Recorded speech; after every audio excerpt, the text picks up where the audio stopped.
Brendan, how's the squad looking ahead of the game tomorrow? How's Nicholas Kuhn? Yeah, him and Dyson are doubts for the game, so we just have to finalise where they're at. But both those are doubtful. Not longer term, but should be hopefully okay for Tuesday if they miss out tomorrow. Louis Palma sadly had a bereavement overnight, so he won't travel with the squad. James Forrest still out, but apart from that, all good. Leave you a bit short in the wide areas then for the game tomorrow? Listen, I just think at this moment in time and throughout the season, there's never a perfect situation. You know, whether it's pitches, whether it's squad, whether it's injuries or not. You can't wait for everything to be perfect. You know, we've got a good squad of players, and we'll go into the game and with the mentality to win, whoever is playing. When you came in there, you said this is the real test. You got to go up to the Highlands. It was -7 this morning here in Glasgow. What are you expecting tomorrow? Yeah, I'm sure Roy and Don will be welcoming us up there to Dingwall. I love the journey up. The journey's it's a fantastic drive up, and they're always tough games. You know, if you look at Don and his team, they produce some fantastic results of late. They're only a few points off what would be the top 6, so they've been on a nice little consistent run. Will be hard to beat. Pitch won't be perfect, but like I say, we can't wait for anything else. So they defend very well. They play a 5-diamond one, so lots of bodies behind the ball, and will make it difficult. So we have to use the speed in our game and use the quality in our game to hopefully break through that. To borrow your phrase from the other day, it's Dingwall's no place for dicky bows, is it? Good one, mate. There you go. Yeah, well, you certainly don't win any points for style. These games at this time of the year, there's no points for style. We always want to go and play and win in the best way that we possibly can. Always the nature of our game, but ultimately this will be about resilience and mentality and getting through the tough moments in the game, and looking to be as attack minded as we possibly can be. Right. It seems like obviously it's been going really well at the moment, but speaking to guys like Jim Goodwin and Stuart Kettlewell, they're starting to think this fixture list through this period from December right through to now and beyond is a little bit ridiculous. Right? Is that something that you're kind of echoing as well? You look at this list of games and the sheer volume over this period, is it a bit much? Well, my bigger picture thought on it is that, like, we used to be up here. We knew always December was going to be a hard schedule, getting through all of that, and then you had your New Year's game, and then normally then you'd have virtually a couple of weeks to reset, refresh, and then go again for the second part of the season. To then actually have even more games in that period now where you had a break, it is a real challenge. You can't deny that. You think we've got this game here, we've got 3 games in 6 days, so we play Saturday and then we're on the travels again on Tuesday night. Now we will do everything we can to produce the best performances, results, and be focused on that as we possibly can be. However, it is a real heavy schedule, and as I said, it's there, so we have to get on with it. But it's certainly not ideal for what I'd say in terms of the support base to get the best level of games that they possibly can get. So, but we just, as I said, we have to get on with it. It's almost inevitable, Brendan, that the quality of these games is impacted because the players are getting no time to recover. I mean, obviously, you've got a bigger squad than the likes of Jim Goodwin at Dundee United. He was talking about this last week, having to rotate, players not being able to get to that maximum level. I mean, it's almost inevitable the amount of games that everybody's facing at the moment. Yeah, and I think on a different scale ourselves also, we have to rotate, we have to change because of the level of games that we will play in and the number of games that we play in. So it's but yeah, it's the product. You want to produce the best product that you can, and that can be a challenge. And when you have so many fixtures, would you take an earlier start to the league season, maybe back in July a wee bit, just to get a bit of maybe a break or less games at this time of the season? Well, I think because of how the other... Listen, I understand there's obviously more. The Champions League has now been extended, so that puts in a couple of extra games in the January, so that took away for that. It's catch-22. I felt that we could have started later.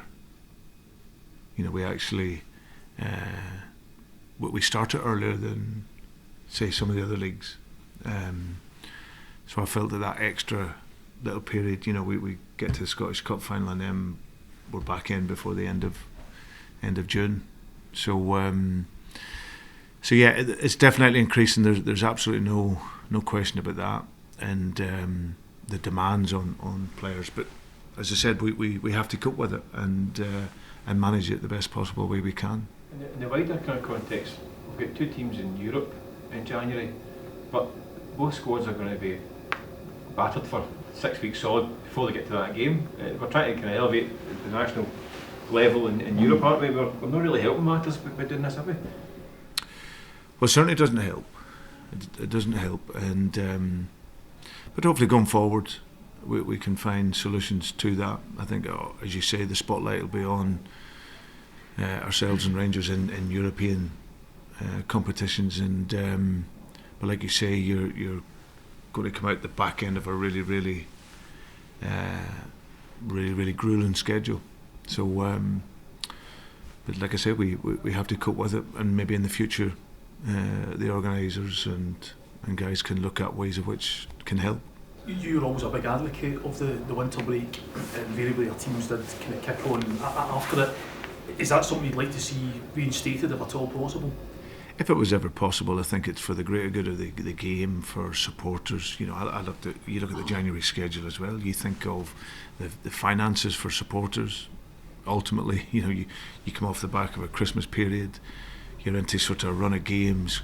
Quickly, the kids want to go. The people want to come to the games, and I know the Celtic supporters and supporters in general will do everything they can to get to football games, but it might be also nice for them to have a wee bit of relief from that pressure of finding money and for travel and for food and for everything to get to football games. So but for players, and I definitely do. I think the schedule is only getting greater and heavier, and that will have an impact on players' injuries, because they're not robots.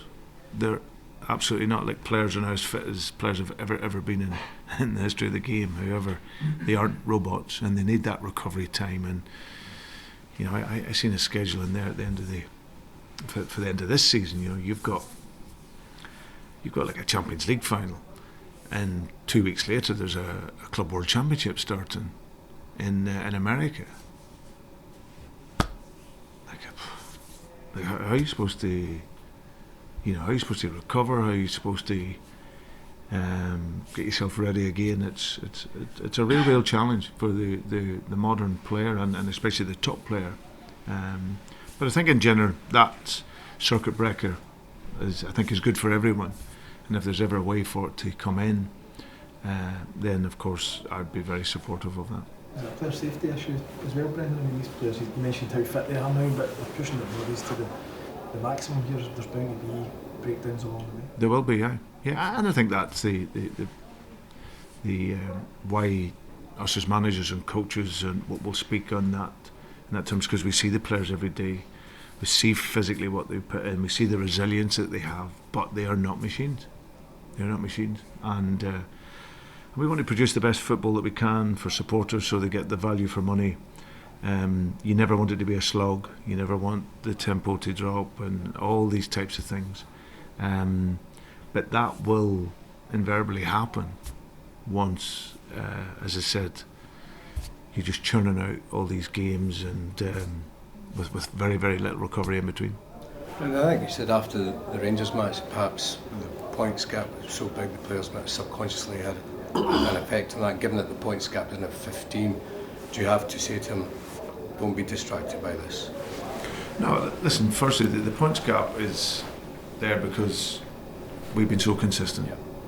That's the reality of it. Whatever points another team gets, I can look at ourselves and know that the consistency of this team has been very, very good. And when you have that consistency, then in a competition that can be a big advantage. You know, that resilience, that mentality, that focus, in order to get those results, that allows you to build that gap.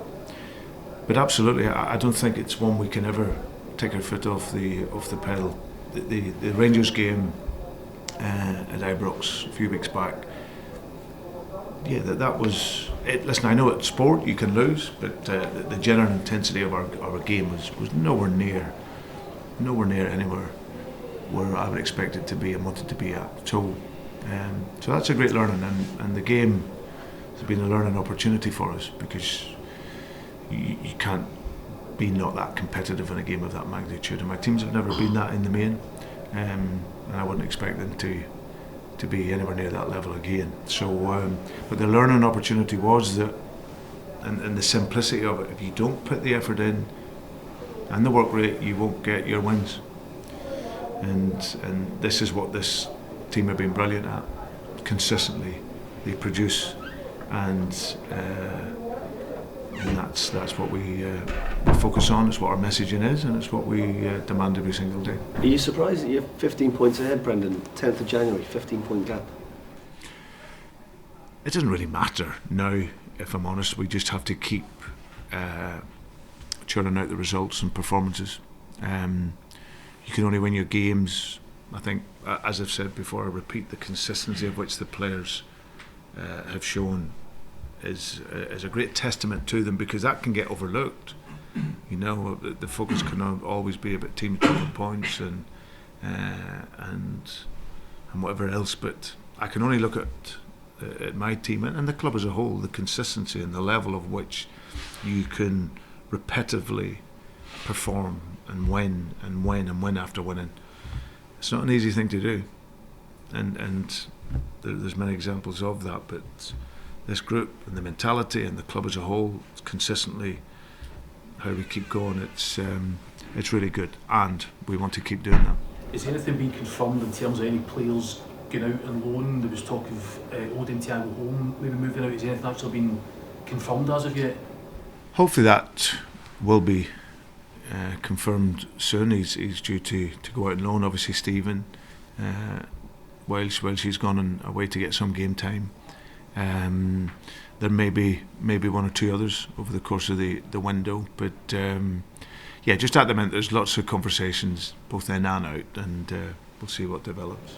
Actually, Kyogo, there was a strange situation the other night where MLS announced he was on his way to Atlanta. It was obviously a mistake, but obviously it's maybe got some Celtic fans worried that there might be something in that from Atlanta's side. You heard anything from that? And I know you're keen to add goals in January. You would want to lose goals as well, I take it. Well, I can guarantee he's on the coach and he's travelling to Ross County, so he's certainly not in the MLS. But listen, you know, in this period of time, there's always lots of gossip and speculation around so many players, and especially talented players. So I'm sure that will continue to be the case over the coming weeks. You must have been taken aback when you heard that. Well, when you were informed that there was an announcement being made that you'd signed for them. I actually only knew about 5 minutes before coming out. Ian told me before I came into here. So that was the first I'd heard of it. So I was a wee bit surprised. But how are you finding this January window? Has it been slightly skewed with this European games now in January? Is it a case of maybe having to wait longer than maybe otherwise, or how are you finding it in general, this window, in terms of incomings? Yeah, no, I'm finding it, but we obviously have been working hard over the number of months leading up to this here period, and as I said, we're very hopeful that we can get players in that we would like, but always availability and the affordability of players is always something that is a challenge in this month. But I'm fairly confident that we will be able to bring in the necessary changes to the squad that can help us. You know, I've said before, I want to be able to bring in more attack and threat and more goals into our squad. I think January is always a really good month in order to add that freshness to your team. So it's just about obviously getting those deals over the line. So I'm fairly hopeful that we can do that. In terms of like Dyson and Nicholas Kuhn and even maybe James Forrest, the European game in a week or so, are they in doubt for that kind of period? Are they going to be? Is it just? No, I don't think so. Well, James certainly won't be available. I don't think. And the two boys, like I said, they could be ready for Tuesday. Dyson's obviously played a lot of football. Just felt something that we didn't want to aggravate. He's gone for a scan, so it's not too serious, but just rules him out of this game. And likewise with Nicholas, he felt something just in the warm up. Had the scan, nothing too serious, but just too much of a risk, and won't be able to go this weekend. So keep them here, get their treatment, and then we'll assess them for Tuesday's game.